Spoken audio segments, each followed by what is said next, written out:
The human eye has two lenses that work together to focus light onto the retina. The outer focusing lens is called the cornea. The inner focusing lens is called the crystalline lens. Light rays pass first through the cornea, and then through the crystalline lens and are focused onto the retina.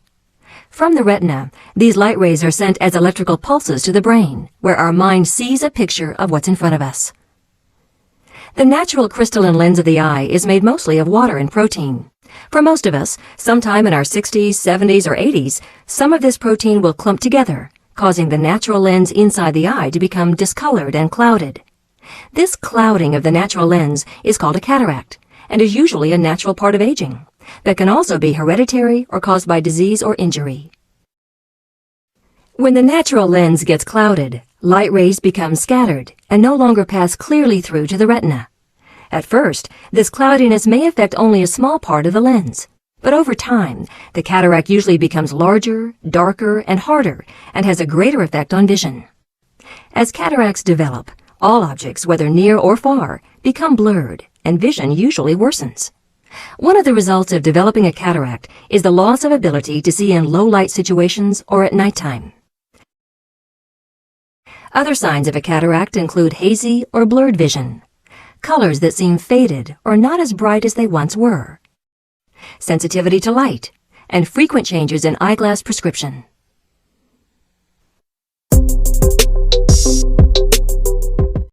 Katarak adalah proses degeneratif berupa kekeruhan di lensa bola mata sehingga menyebabkan menurunnya kemampuan penglihatan sampai dengan kebutaan.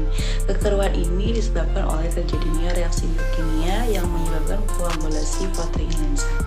Katarak bisa terjadi secara kongenital atau katarak sejak lahir, namun pada umumnya katarak terjadi karena proses degenerasi yang berhubungan dengan penuaan, atau bisa juga diakibatkan karena trauma dan induksi dari obat-obatan ataupun komplikasi dari kondisi sistematis seperti diabetes mellitus atau penyakit mata seperti glaukoma dengan uveitis. Nah, yang pertama dari macam-macam katarak ialah katarak kongenital. Katarak kongenital ini merupakan kekeruhan lensa mata yang terjadi sejak lahir. Kedua, ada katarak senilis. Katarak senilis ini adalah salah satu jenis penyakit mata katarak yang berhubungan dengan usia atau progres penuaan. Gangguan penglihatan ini ditandai dengan penebalan progresif secara bertahap dari lensa mata.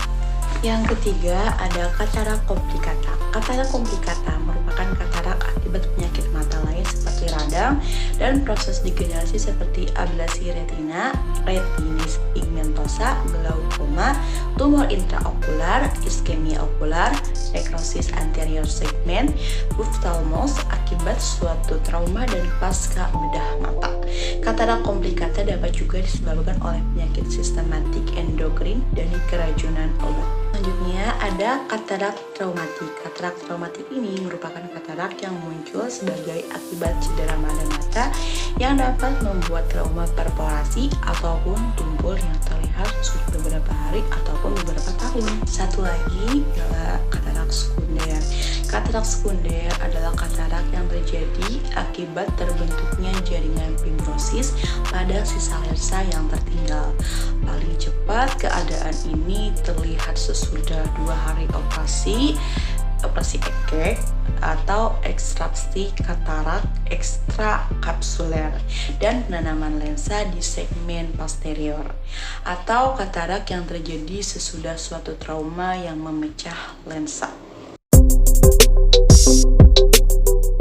Nah, tanda dan gejala pada katarak yang pertama, penglihatan atau pandangan mata kabur, suram atau seperti ada bayangan awan atau asap.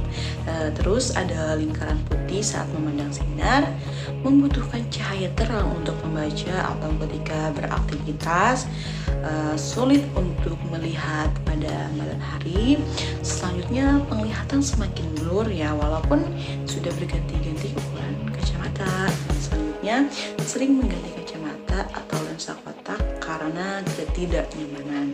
Mata menjadi sangat sensitif terhadap cahaya, terus penglihatan menjadi ganda, warna memudar atau cenderung kuning saat melihat pandangan ganda jika melihat dengan satu mata.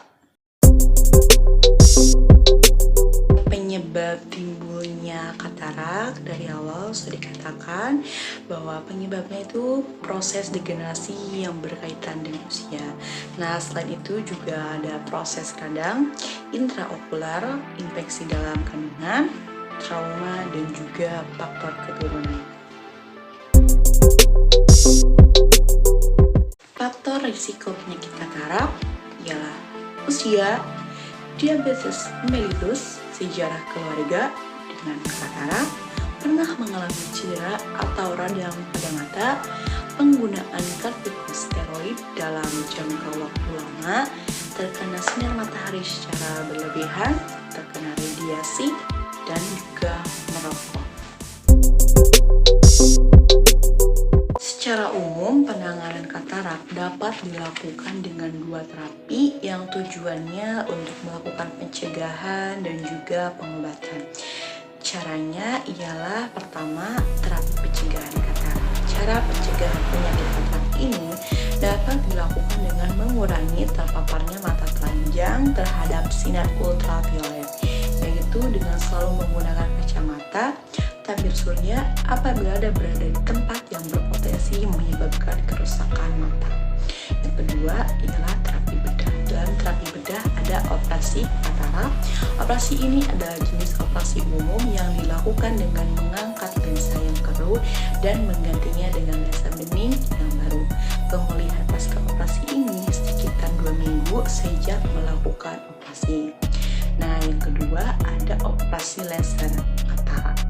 Operasi ini merupakan operasi dengan teknologi terbaru, yaitu dengan menggunakan sinar laser yang memiliki kemampuan memotong sangat akurat dibandingkan teknologi laser lainnya dan dengan tingkat panas yang sangat rendah. Operasi ini dinamakan Bladeless Laser Contract Surgery. Operasi ini tidak lagi menakutkan karena tidak menggunakan pisau bedah dan lebih aman dibandingkan operasi katarak biasa. Incision. Surgery begins with a self-sealing incision, in this case a limbocorneal incision. Using a crescent knife of 3.2 mm width, a perpendicular pre-cut is made at the limbus, followed by preparation of a corneal tunnel, and then entering the anterior chamber.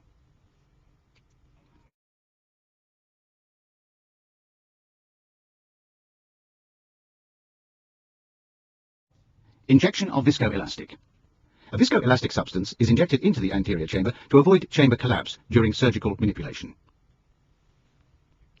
Paracentesis. 2 further small incisions are made to allow the insertion of other instruments.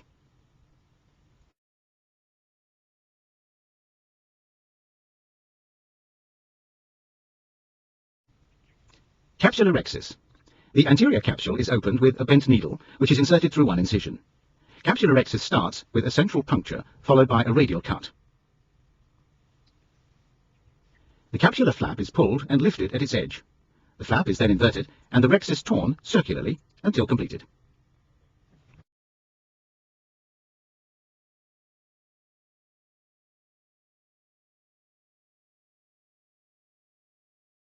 Hydrodissection. Fluid is injected into the cortical layer of the lens under the lens capsule. As the fluid is injected, a fluid wave is created that separates lens nucleus and cortex from the capsule. This nucleus is now mobile and can be easily rotated during the next step of surgery. Phacoemulsification. A spatula and the phaco tip are inserted through the incisions. The phaco tip starts the down-slope sculpting. As down-slope sculpting proceeds, a deep trench is created in the center of the nucleus. The instrument tips move deep into the trench, and the lens is cracked. The cracked lens is then rotated and cracked again until 4 quadrants are left.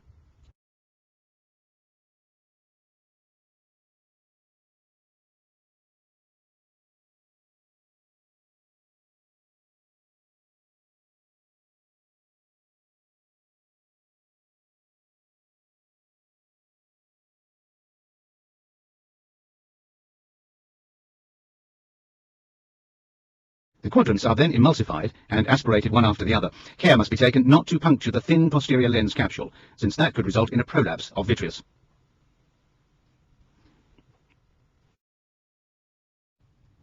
Aspiration of cortical remnants. Using the irrigation aspiration tip, residual fragments of lens cortex are aspirated from the capsule. Injection of viscoelastic. Once again, a viscoelastic substance is injected to fill the capsule bag for implantation of the IOL, the intraocular lens. Enlargement of incision. The incision is slightly enlarged to about 3.5 mm to facilitate implantation of the IOL.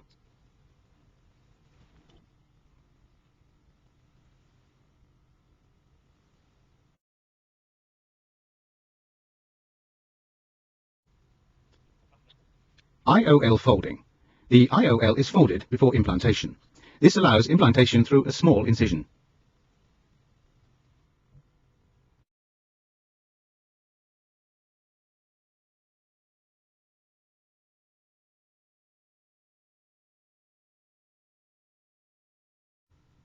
IOL implantation.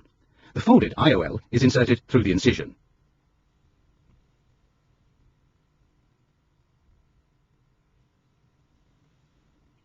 The haptics of the IOL are positioned in the capsule bag, and the lens is slowly unfolded.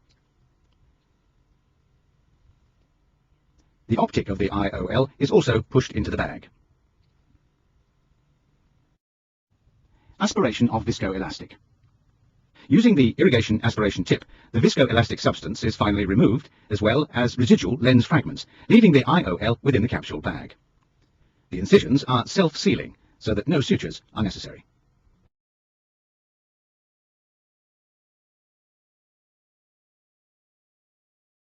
Pencegahan penyakit katarak dapat juga diantisipasi dengan melakukan 3 tahapan pemeriksaan mata yang bertujuan untuk mendiagnosa penyebab dan gejala penyakit katarak sejak dini.